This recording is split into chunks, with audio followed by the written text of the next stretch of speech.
Memphis, 1976. Linda Thompson woke at 3 a.m. to find the bed empty beside her. Again, she found Elvis in the bathroom, slumped against the wall, a handful of pills scattered on the floor around him. His eyes were glazed, unfocused. "I can't do this anymore," he whispered. "I can't keep pretending I'm okay." Linda knelt beside him, cradling the king of rock and roll in her arms as he wept. This wasn't the first time. It wouldn't be the last. For 4 years, from 1972 to 1976, Linda Thompson loved Elvis Presley with everything she had.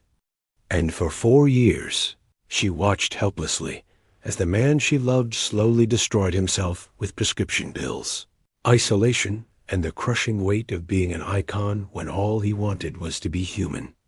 This is her story, the one she's carried silently for nearly 50 years. Linda Thompson was 22 years old when she met Elvis Presley in July 1972 at the Memphian Theater in Memphis.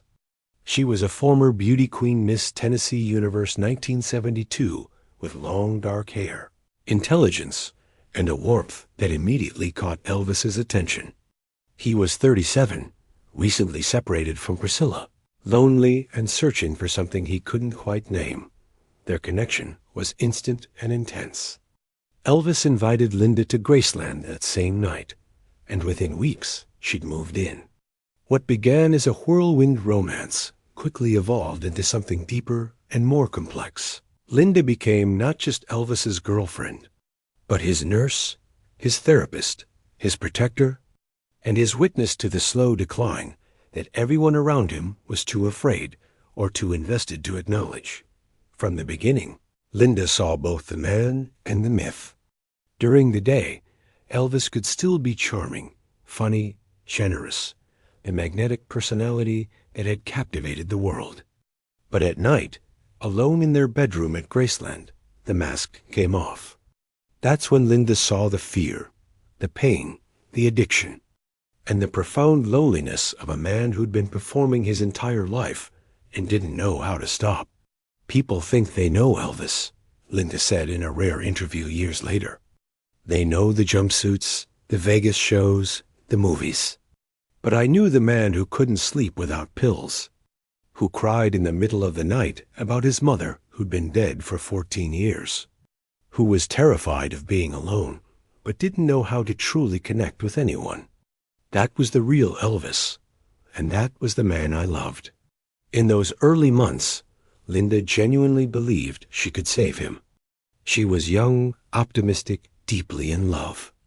She thought her love would be enough to pull Elvis back from the edge, to give him a reason to get healthy, to choose life over the slow suicide of prescription medication. She monitored his pill intake, tried to get him to eat healthier, encouraged him to exercise, begged him to see doctors who weren't just writing prescriptions for whatever he asked for. Sometimes it worked. There were good days, even good weeks, when Elvis would rally when he'd eat properly, cut back on pills, seem genuinely happy. During those times, Linda allowed herself to hope. Maybe they could build a real life together. Maybe she could be the woman who saved Elvis Presley. But the good periods never lasted.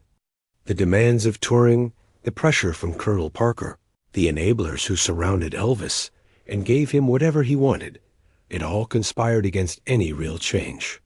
And slowly, Linda began to understand a terrible truth. Elvis didn't want to be saved. He wanted someone to love him while he destroyed himself. He wanted a witness to his pain, not a rescuer. "I realized about a year in that I couldn't save him," Linda recalled. "He had to want to save himself, and he didn't.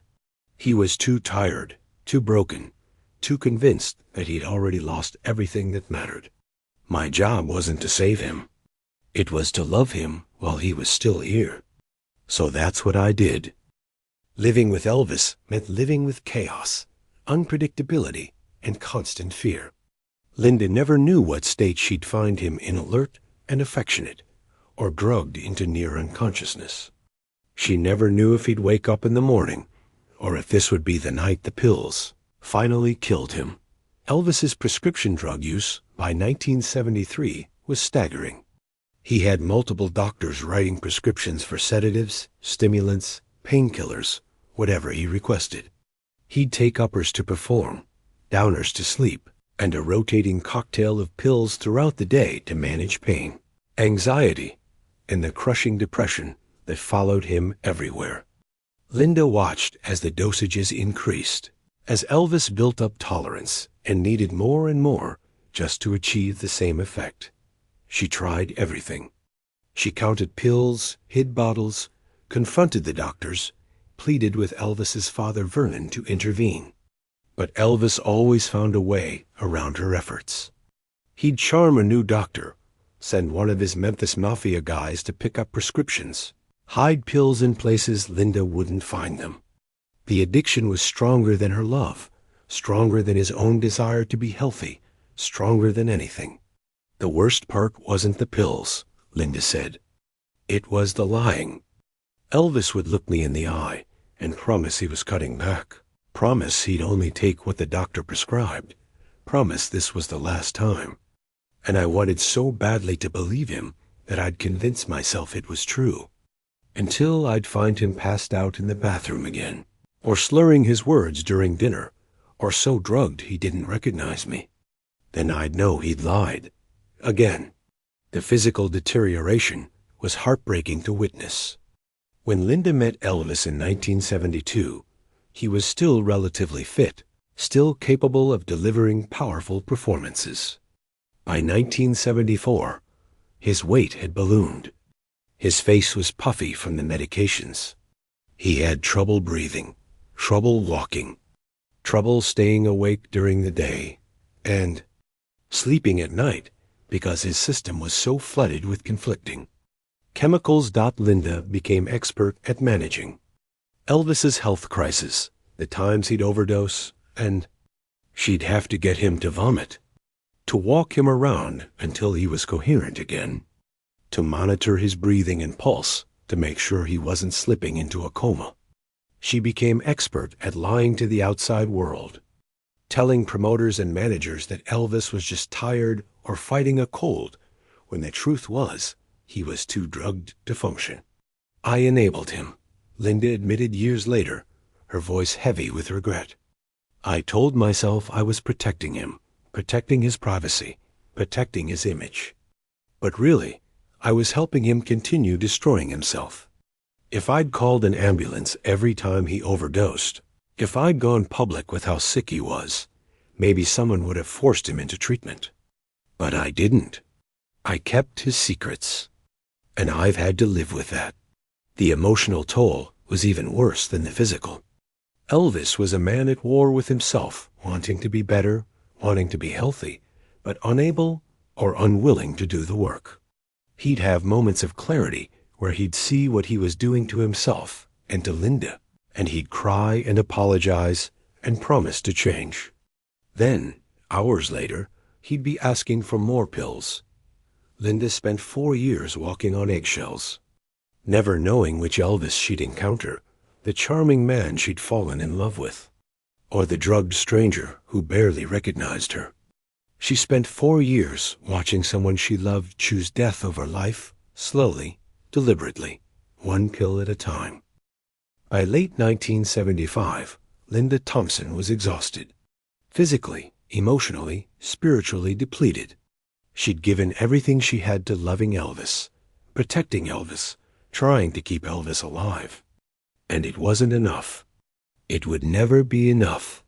Because Elvis didn't want to live. Not really. Not the way living required.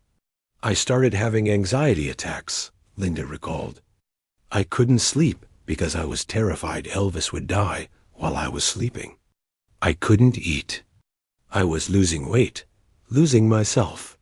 I looked in the mirror one day and didn't recognize the woman staring back at me. I was 25 years old, and I looked 40. That's when I realized I had to choose. I could stay and watch Elvis die, or I could leave and try to save myself. The decision to leave Elvis was the hardest thing Linda ever did. She loved him deeply, completely. And she knew that leaving might be the final straw, the thing that pushed him over the edge he'd been teetering on for years. But she also knew that staying was killing her too. She couldn't save Elvis, but maybe she could save herself. In November 1976, Linda told Elvis she was leaving. They were at Graceland, in the bedroom they'd shared for 4 years. Elvis didn't argue, didn't beg her to stay. He just looked at her with those sad, heavy-lidded eyes and nodded. "I know," he said quietly. "I know I'm killing you too. I'm sorry, Linda. I'm so sorry for everything." They held each other and cried. Linda packed her things the next morning and left Graceland for the last time. As she drove away, she looked in the rearview mirror and saw Elvis standing in the doorway, watching her go. She almost turned around, almost went back, but she kept driving. "I knew if I went back, I'd never leave," Linda said. "And I knew if I stayed, I'd die too. Maybe not physically, but emotionally, spiritually. There'd be nothing left of me. So I left the man I loved more than anything in the world, because loving him was destroying me." Linda and Elvis spoke occasionally in the months after their breakup. He'd call late at night, crying, apologizing, telling her he was getting help, getting better. She wanted desperately to believe him, but she knew better. She'd heard these promises before. The last time they spoke was in early August 1977. Elvis called around midnight, his voice slurred and heavy. "I just wanted to hear your voice," he said. "I just wanted you to know I loved you. I'm sorry I wasn't the man you deserved."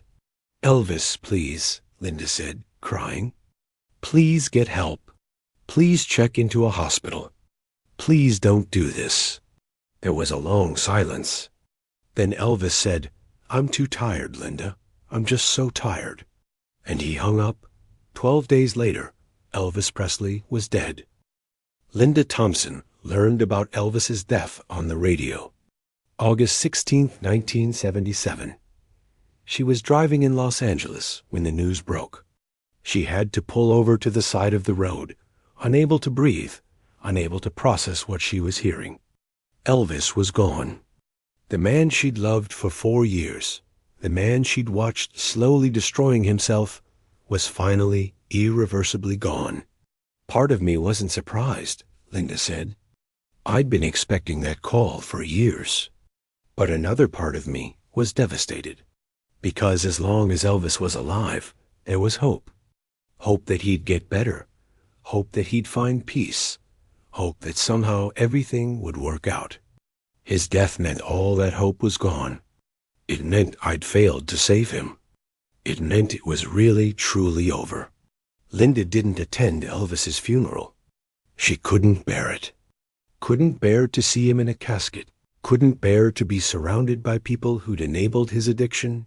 Couldn't bear to face Priscilla and Lisa Marie and pretend she had any right to grieve publicly. Instead, she mourned alone, carrying guilt and grief and questions that would haunt her for decades. Could she have done more? Should she have stayed? Should she have gone public with how sick Elvis was, forced an intervention, called the authorities? Or had leaving been the right choice, the only choice that gave her a chance at survival? I've asked myself those questions 10,000 times. Linda said in an interview 40 years later, her voice still thick with emotion. And I still don't have answers. I did the best I could with what I knew at the time. But the guilt never goes away. The feeling that maybe if I just stayed a little longer, tried a little harder, loved him a little more, maybe he'd still be alive. In the years following Elvis's death, Linda slowly rebuilt her life. She eventually married music producer David Foster, then later Olympic gold medalist Bruce Jenner. She had children, built a career as a songwriter and actress, created a life that had meaning and purpose beyond being Elvis Presley's girlfriend. But she never forgot. Never stopped loving the man she'd known behind closed doors at Graceland.